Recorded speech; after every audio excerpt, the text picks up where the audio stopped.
What if I told you a house could be printed, not built? That just happened in India, and it's a game changer.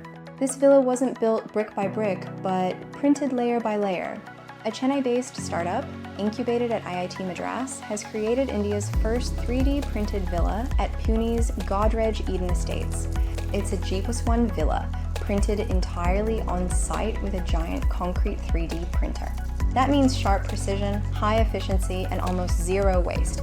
A huge win for fast-growing India.